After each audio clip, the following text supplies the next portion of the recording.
Crimes of Passion by Michael Skansgaard.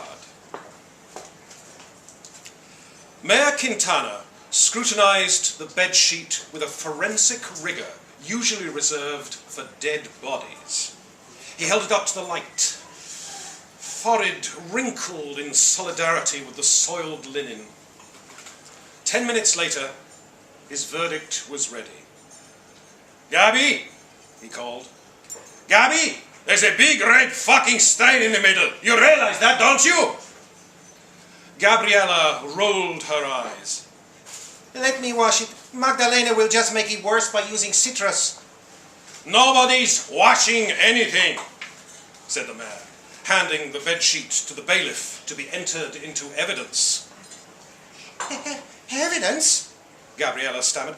"But, Papa, there's been no crime." Mayor Quintana rested his head in his hands. "I practically specialize in cover-ups. If you just lost it quietly." "I was quiet," Gabriela hissed. "I bit his shoulder every time I felt like screaming." The mayor sighed.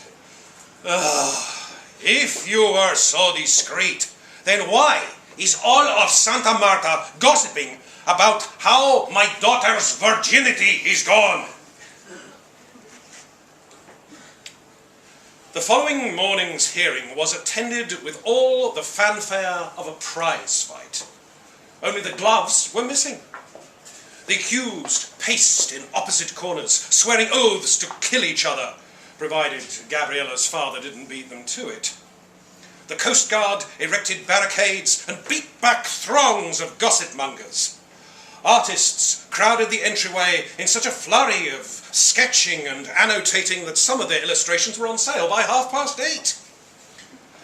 According to one amateur stenographer's account, the defendants duelled with cutlasses abreast the witness stand, quarrelling like Tybalt and Mercutio. And if another, more sentimental artist's rendition is to be believed, Hymen, goddess of virginity, descended like a shoulder angel next to Gabriela, singing unbroken hymns of chastity. A more reliable court document indicates that proceedings were not underway until 9:15, with Mayor Quintana having relieved the presiding magistrate owing to the severity of the charges. "All rise in the name of the Blessed Virgin," said the mayor solemnly. Whispers leapt among the audience that he obviously wasn't invoking the name of his daughter. Gabriela sat in the front row and bristled at the imputations of promiscuity.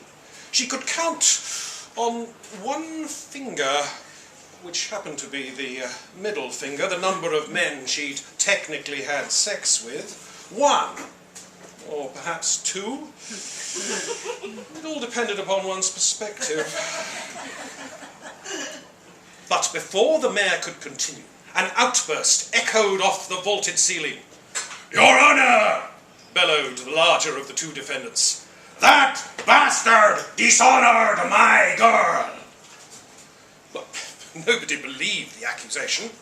First of all, Emiliano San Caballero was certainly not a bastard, boasting the distinguished patrimony of royal horsemen on his father's side, plantation owners on his mother's.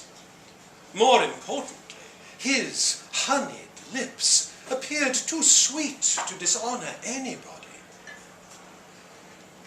"No, Your Honor," retorted Emiliano San Caballero, straightening his pashmina collar with the utmost dignity.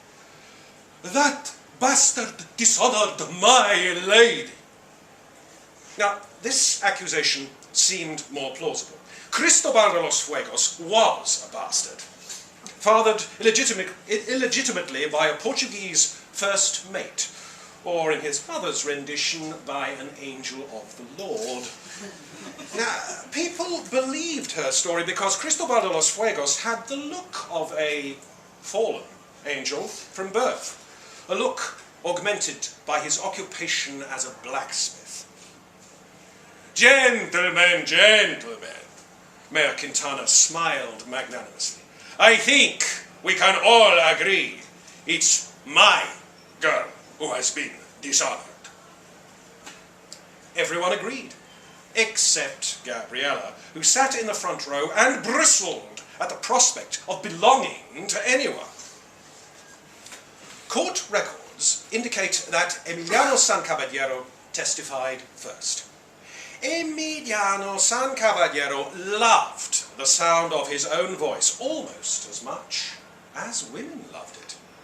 He described in eloquent detail how the night he met Gabriela, the sky was bedazzled with constellations. Memory faded as to whether they had sparkled with unnatural fervour, or whether the heavens had burst forth with shooting stars. He recalled with absolute clarity how Gabriela's hands had felt between his fingers like pliable coconut flesh, how laughter had trickled from her mouth like mangosteen syrup, how her lips had yielded with the sweet softness of passion fruit. It seemed at times uncertain whether he was recalling a romantic encounter or perhaps an elaborate dessert. Women's eyes moistened. Hermana Rosales was seen wiping a tear from her consecrated cheek. It was thus on Midsummer Eve, beneath heaven's hallowed vault, Your Excellency, Emiliano San Caballero concluded with a flourish, that Gabriela offered me her virginity. Mayor Quintana folded his hands. Am I to understand that you accepted it? Your Eminence, Emiliano San Caballero paused dramatically. Such a gift from a girl of your daughter's pedigree isn't the kind of thing a gentleman refuses. Horseshit! Thundered Cristobal de los Fuegos, pounding his cantaloupe-sized fist against the witness stand, gavel-like, calling the courtroom to attention. Your Honor, Gabriela gave me her virginity before she ever met that fraud. Mayor Quintana shook his head. It was unprecedented for a defendant, much less two of them, to go to such trouble to proclaim his guilt. Meanwhile, jealousy swept the audience. The evidence seemed to suggest that Gabriela had been blessed with the good fortune of losing her virginity twice.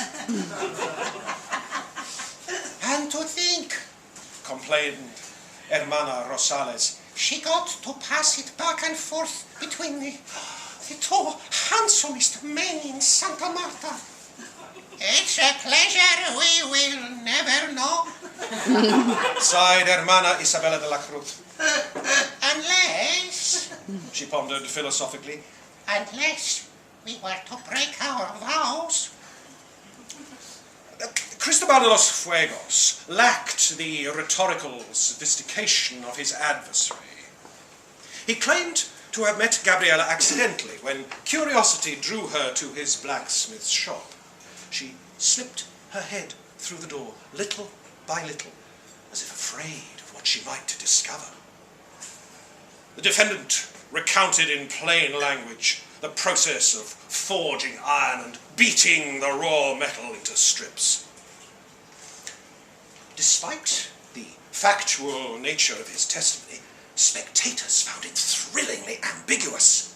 As Cristobal de los Fuegos struck the anvil, sparks began to fly. Now, some took this statement literally, others figuratively, and there was truth in both interpretations. The iron had faded from white to bright orange as it cooled, and he pounded and pounded it into submission until it blushed brilliant red, until it was no longer clear whether he was describing the metal or describing Gabriela. He plunged the glowing rod into the bath, till it sizzled and squealed and sent a jet of steam shooting skyward. Now, everyone agreed it was a powerful testimony. Powerful enough to tear a chastity belt in half with brute strength. Women's undergarments moistened. Hermano Rosales ran to the bathroom to attend to consecrated urges. The climax of his testimony occurred in everyone's imagination, where he slipped inside, little by little, and Gabriela lay wide-eyed, afraid of what she had discovered. After hearing both sides, Mayor Quintana had one pressing question. "Gabriela," he said, addressing his daughter, "would you mind telling me what you were doing after sundown on Midsummer Eve?"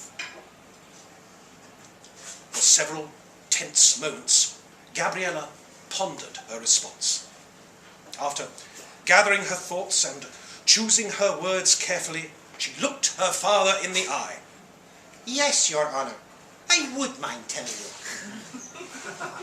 Are you sure you weren't, for instance, breaking curfew? In my defense, it was an unusually late sunset. Gabriela insisted. It was the summer solstice. But further prodding revealed that Gabriela hadn't even seen the sunset. The only thing illuminating her footsteps that night was the blazing forge. The only things covering her nakedness were the hands of Cristobal de los Fuegos. Mayor Quintana cleared his throat. Am I to understand that one thing led to another? Oh yes, Papa. It led to many things. Am I to understand that Cristobal de los Fuegos is responsible for purloining your chastity? Oh, Gabriela clasped her temples. I wish it were that simple. Gabriela didn't have to mention the obvious. As everyone could see, Cristobal de los Fuegos was enormous. If the rest of him were proportional, goodness, Gabriela, a delicate virgin, could only handle so much penetration from a man that size. And yet, Cristobal had proved a surprisingly sensitive lover, handling her with all the subtlety of a silversmith putting the finishing touches to a wedding ring. Gabriela woke up half satisfied, unsure whether she had been deflowered completely or whether she still had one or two petals remaining. The following night, Gabriela made sure to be in bed by sundown. Only it was somebody else's bed. On the last night of the Festival of St. John, the fireworks on the waterfront were nothing compared to the fireworks in the master bedroom at the Villa de Palmas, where Gabriela lay breathless, stroking the chest hair of Emiliano San Caballero. "Darling," said Mayor Quintana with restrained impatience, "I think you've kept the people of Santa Marta waiting long enough. Can you please clarify which of these two men is your lover?" I love them both equally, said Gabriela dreamily. and I shared my virginity equally between them. This revelation stirred the courtroom into a cocktail of commotion. Confessions weren't supposed to end ambiguously. Hermano Rosales, drunk with anticipation, felt cheated out of the conclusion she'd waited 3 hours to hear. Cristobal de los Fuegos protested that he had taken at least 2/3 of Gabriela's virginity, and would have taken the rest had he been aware of her plans to run off with someone else. Emiliano San Caballero retorted that if he had got the smaller portion of Gabriela's virginity, it was, he boasted, the part that really mattered.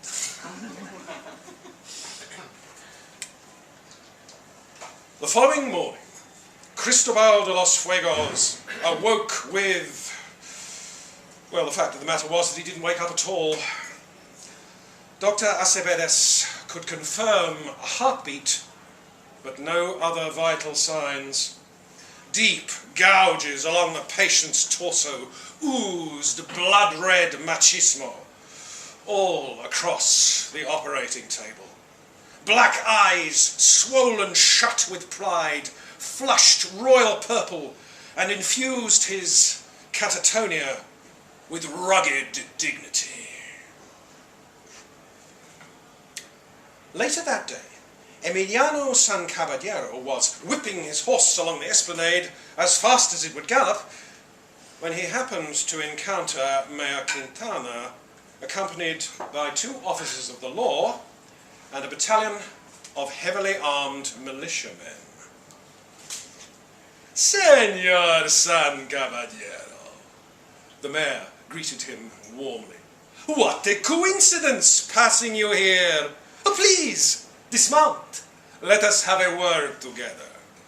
The horse pranced uneasily. I am really in a terrible hurry. Yes, I thought you might be, said the mayor.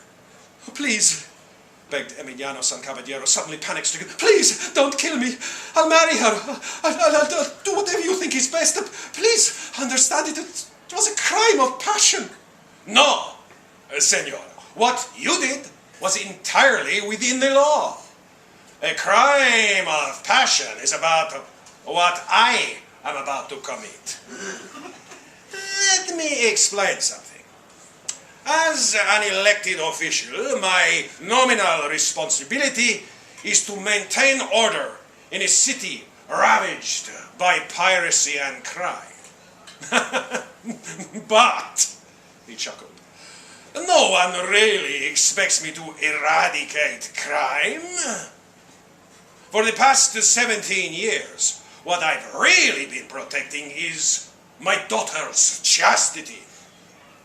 For failing at this sacred duty, I am the one on trial. The public will never forgive me unless there is retribution. Ordinarily, the mayor continued, I would simply kill you. But these circumstances are complicated. For having taken 70% of my daughter's virginity, I had Cristobal de los Fuegos beaten within an inch of his life. And considering that he stood 6.5 feet tall, trust me, it was a very severe beating. If the Lord is merciful, perhaps he will finish killing him the remaining 30%. But for you, Senor San Caballero, a subtler punishment. The 2 guards apprehended the horseman, each twisting an arm behind his back, while Mayor Quintana dramatically unbuttoned San Caballero's trousers. As you are the one who made my daughter bleed, it seems only fair that you should bleed a little, no? And as you confess to taking 30% of her virginity, the part that really mattered, I believe you put it. Here, the mayor removed a freshly sharpened dagger from its scabbard and reached inside the trembling prisoner's undergarments. Doesn't it seem fitting to disburden you of the part that really matters?